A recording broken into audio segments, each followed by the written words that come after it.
Democracy में power sharing क्यों जरूरी है? चलो क्विकली इसके 5 मेन पॉइंट्स को समझते हैं। सबसे पहला रीजन छिपा है डेमोक्रेसी के बेसिक प्रिंसिपल्स में, जिसके according her citizen equal rights and fair representation deserve करता है।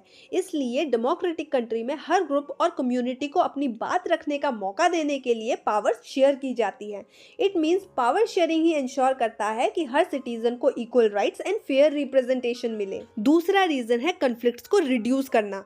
डेमोक्रेसी में मेजॉरिटी रूल और माइनॉरिटी राइट्स का बैलेंस रखना बहुत जरूरी होता है, ताकि आपस में टकराव कम हो। जब अलग अलग ग्रुप्स को डिसीजन मेकिंग में शामिल किया जाता है और उनके कंसर्न सुने जाते हैं, तो इससे पीसफुल एनवायरनमेंट बनता है और यही चीज डेमोक्रेटिक वैल्यूज को प्रमोट करती है। थर्ड पॉइंट है कि पावर शेयरिंग डेमोक्रेसी की ट्रस्टवर्दीनेस बढ़ाता है। जब हर सेक्शन के इंटरेस्ट एंड नीड्स को स्पेस मिलती है, तो लोगों का अपनी गवर्नमेंट पर ट्रस्ट और भी ज़्यादा बढ़ जाता है। ट्रस्ट बढ़ेगा जब नीड्स पूरी होंगी जब नीड्स को एक्सप्रेस करने का मौका मिलेगा, जो सिर्फ पावर शेयरिंग से ही पॉसिबल है। इसके अलावा पावर शेयरिंग की वजह से ही लॉन्ग टर्म में पॉलिटिकल स्टेबिलिटी भी मेंटेन होती है, क्योंकि जिस कंट्री में पावर शेयर की जाती है वहाँ गवर्नमेंट पर एक नेचुरल चेक भी बना रहता है, जिससे वो जबरदस्ती अपनी मर्जी से फैसले नहीं ले सकती।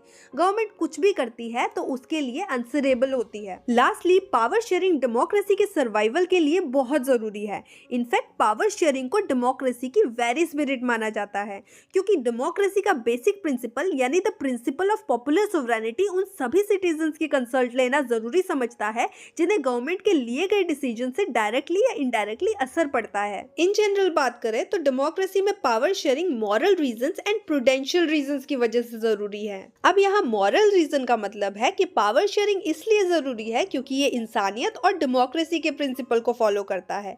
सबको बराबर का अधिकार और फेयरनेस मिलनी चाहिए, क्योंकि यही सही है और डेमोक्रेसी की पहचान भी है। अगर किसी एक ग्रुप के पास सारी पावर होगी तो बाकी लोग अनफेयर फील करेंगे। इसलिए डेमोक्रेसी का रूल है कि सभी को इक्वल इंपॉर्टेंस मिले। लेकिन प्रूडेंशियल रीजन थोड़ा लॉजिकल है। इस रीजन के अकॉर्डिंग इक्वालिटी एंड फेयरनेस इसीलिए बनी रहनी चाहिए ताकि कोई भी अपने आप को अलग महसूस ना करे और कॉन्फ्लिक्ट्स ना बढ़े। जब हर ग्रुप को डिसीजन मेकिंग का हिस्सा बनाया जाता है तो जेलेसी और डिस्क्रिमिनेशन कम होती है, लोग एक दूसरे पर ट्रस्ट करते हैं और देश में यूनिटी और स्टेबिलिटी बनी रहती है।